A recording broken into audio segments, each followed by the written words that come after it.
the church, not by any other language or by religious or spirituality.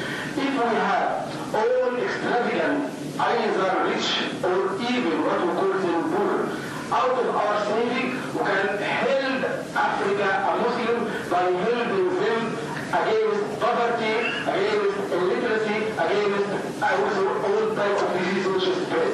What is the plan of the Islamic Propagation Center, of Al-Azhar, of the Rabit al-Alam al-Islami, in order to coordinate and achieve these achievements? Have you been talking in a seminar or conference in this respect? Thank you. Brother, the Rabita is doing its job, and Al-Azhar is doing its job. Everybody, body and society, they are doing the job. Everybody, we need more and more. The Christians have got 1,000 different churches and denominations, and everybody is doing the job. The Muslims now, you want to pass the buck. The Tablighi Jamaat. You know the Tablighi Jamaat? Why don't they do this? Do that. Why don't you do that? You so-and-so Rabita, why don't you do that? This is a very easy way out for all of us. We are cowards by nature, all of us. We want to pass the buck, pass the responsibility onto somebody else. I am not interested in this body, that body, that body. I am interested in you. 90% of my people, the Muslims of the world, are doing nothing. 90% are doing nothing. They are all armchair critics. I want you to get involved. Don't start looking for excuses, passing the buck to Al-Azhar.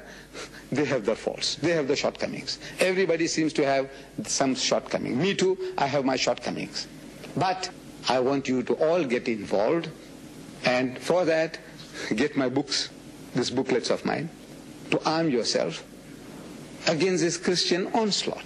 Right throughout the world, they're stealing our children. They are boasting today that they have perverted more Pakistanis into Christianity since independence in the previous 100 years of British rule. They have perverted 1 million Bangladeshis, more than what they ever did in the previous 100 years. They have done it since independence. They have perverted 15 million Indonesians into Christianity, and by the turn of the century, they are promising that they'll make Indonesia a Christian nation. Every sign shows that they will succeed. Now, I want to arm my brothers how to defend yourself against this Christian onslaught. There are so many other shortcomings. I said, look, there are different people doing a different job.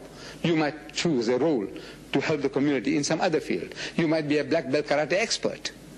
So it's right, I want to teach everybody karate. It's right, with my blessings, go and teach everybody karate. Get the young men and teach them karate. Every Muslim, once a guy has got the hat, nobody will ever touch you. He said, this guy may be a black belt karate expert. Everyone, this is your uniform. Everybody's got this humble topi. He said, hey, don't touch him. Don't touch him, like the Japanese. You'll be terrified to touch a Japanese. Why? Because the reputation, karate. Out of how many million Japanese, how many know karate? A handful. Do you know that? But the reputation, the Japanese, if you just, you want to fight, and you shiver in your pants. You know that? Reputation. What is your reputation? What is our reputation? We are like punching bags. Everybody's attracted to come along and practice on you. Huh? The shit on your head. That's our reputation. I said, look, you, my brother, and anybody else, I want you. What are you prepared to do? Forget Al-Azhar, forget the Rabita, and forget IPC. What are you prepared to do for Islam in this field? That's all. Next question.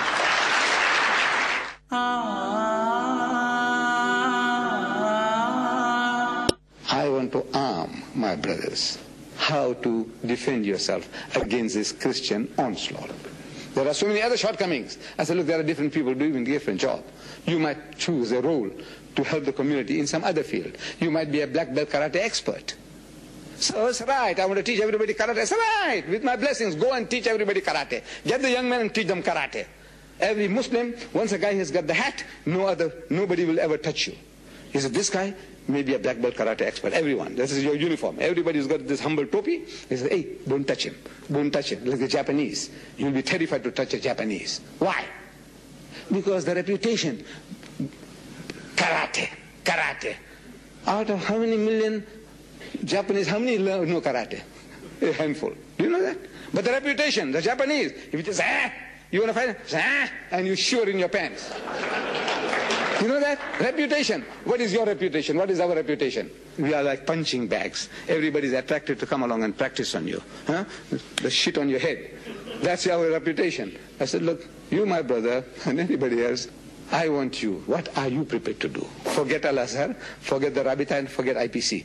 What are you prepared to do for Islam in this field? That's all. Next question. I wonder if Sheikh Ahmed Deedat, you met actually Dongan. You said you went to Sudan and you tried to meet him. Yes. And coming from the challenge you come from in South Africa of Muslims being a minority, what do you think of the other challenge we meet in Sudan of Muslims being the majority, and yet they are in war with the others for some 35 years? And also, coming from Sudan as you did a few months ago, what do you think of a Muslim minority party like the National Islamic Party coming to power in a country like Sudan through a coup d'etat and then butchering and torturing its political enemies, Muslims and everybody else, you know, and trying to sort out the problem of the South through violence and through war? What do you think about this? Brother, I am a man of religion. I am a da'i, a propagator of Islam. I am not a politician. But that doesn't mean that I can't make suggestions to you all. About the rights and wrongs of this party and that party, I don't understand. I have to go and study in depth, you know, the different parties, what they're doing, what not, what is legitimate, what is not legitimate. That is not my role. But what I can suggest, as I suggested to your people, I take it you are a Sudanese, from your turban, I make it out. You know. So I did suggest to the people there, I said, look, we are at war. We are at war with the South. And inshallah, I hope and pray, because you are my brothers, that may Allah give you success. That's a natural feeling I have. But I said, you can win the war, but you might lose the peace. Peace you will only lose. So I said, to win the peace, you have to win the hearts of people. Change them, make them your own. When our Nabi Kareem sallallahu alaihi wasallam, he set his sacred feet in Medina, the Aus and the Hajraj, the two tribes in Medina, two families or tribes, they were on the verge of exterminating one another. Exterminating one another. Our Nabi Kareem sallallahu alaihi wasallam, he set his sacred feet in Medina, and he gave them hablillah. Allah says, وَأَعْتَصِمُوا بِحَبْلِ اللَّهِ جَمِيعًا وَلَا تَفَرَّقُوا إِذْ كُنْتُمْ أَعْدَاءً فَأَلَّفَ بَيْنَ قُلُوبِكُمْ فَأَصْبَحْتُمْ بِنِعْمَتِهِ إِخْوَانًا. He says, and remember, وَكُنْتُمْ عَلَى شَفَا حُفْرَةٍ مِّنَ النَّارِ, and you were on the brink of the pit of fire, فَأَنْقَذَكُمْ مِنْهَا, and Allah saved you from it. I said, right, we are also on the brink of the pit of fire. We want to exterminate one another. So now, I said, now we have to learn to talk to the person. We have to learn to talk. Have you learned a word you can utter in his language? A word. Can you say salams to him in his language? Peace. Can you? And I found my Muslim brothers, not only in Sudan, all over the world. Same sickness. We are an arrogant people. Now I have to tell you that. We will not learn the language of the native. You don't want to learn his language. You haven't done it, and you won't do it. The white man comes from 10,000 miles away, and he masters the native's language, and he writes a book in his language, and he gives it to him. They have the Bible in 40 different Sudanese languages, southern Sudan. 40 different languages. And 4, I said, for the Dinkas alone. 4 different dialects of the Dinkas. I didn't know this. I'm reading a book, Sudan, the Christian Design, by some Hassan Makki of Khartoum. I'm asking there in the Sudan, anybody has got the book? I go to the Islamic bookshop, the book is not available. Anybody? Nobody. You haven't read the book. The Buddhists, they are respectable people, respectful people. They respect human beings. The Buddhists, amazing. Now I'm asking, I said, look, these people are there with you. Have you learned to say good morning to him in his language? The Chinese, you want to say good morning to him in his language? The pig eaters, the wine bibbers. You giggle. It's a giggling thing.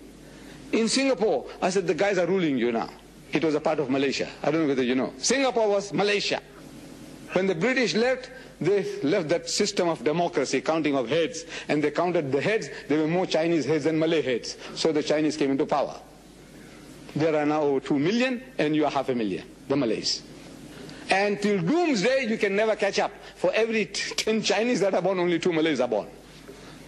So you don't even work hard enough in that field. Damn it all. I said, you have no chance, no hope.